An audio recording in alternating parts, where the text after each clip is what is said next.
Hey everyone, this is Ellie Mae with Silhouette Secrets Plus, and I'm back with another project with this Flower Flamingo file.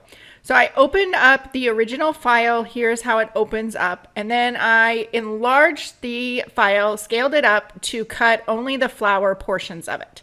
So then I have cut all of these flower pieces. I did use 12-inch by 24-inch cardstock, as well as a 12-inch by 24-inch silhouette cutting mat. And then I'm going to take the Sizzix paper shaping tools and I'm going to add dimension, adding in with the stylus tool, and then I'm taking the Leah Griffith paper curling tool to give that each of those petals a curl to it, and each of them is going to look a little bit different. You can vary your technique with this and give all paper flowers a unique look.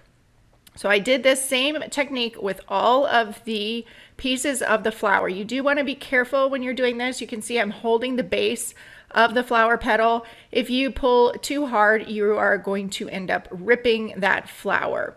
Now I'm going to show the construction of this flower. It is a little bit different than the original file, which is a flamingo flower file.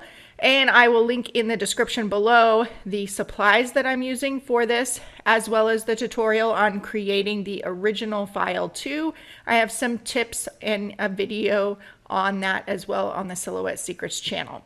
You'll repeat the process for all of the flower parts for this file, and then we're going to start working with the center part. Now, one thing I want to mention here is that actually these two parts of this flower, you could actually separate them and create two separate individual flowers as well.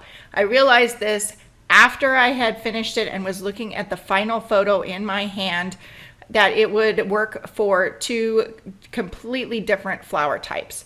So for this centerpiece, this is actually the center part of the flower design.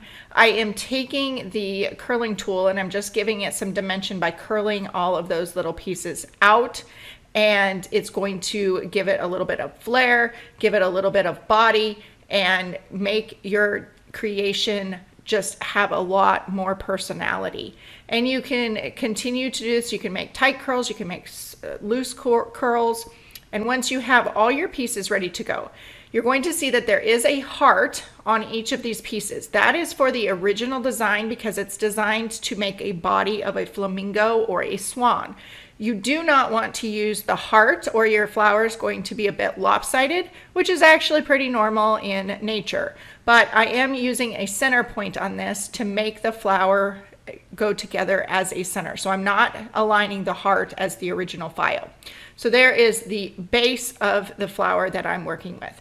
Now I'm going to take my curling tool and I am just adding curl to the entire body of this. And I'm going to continue with the hot glue. I'm going to add on the next piece and then just continue to wrap that around. The larger you get with this piece, the harder it is to work with the tool, but it is very handy to start out or when you're doing other sorts of paper shaping or paper flowers. So I just continued to do this. I probably didn't need all four pieces, but I used them anyhow. And then my original goal was I was going to go back and I was going to create two unique flowers just based on one with the centerpiece and one with the outside petals, and you could duplicate the pieces to make them even larger if you wanted to. So you can kind of see there that the curl that I used with the curling tool, it has made the flower parts there fan out and it gives it a very unique look. So then I'm just going to glue that in place, and there is the center for this flower. Add some hot glue in here and then secure it into the center of this, and then you can kind of fluff those petals out and also around for your design. So here's a look at the finish. This is a large paper flower, and this is me holding the flower so you can see a visual of how large this is. This is a closer up look at that. And this is the photo that I actually determined you could have too. So for all the supplies and tips and more techniques, check out the links in the description below. And thanks for joining me. Have a great day.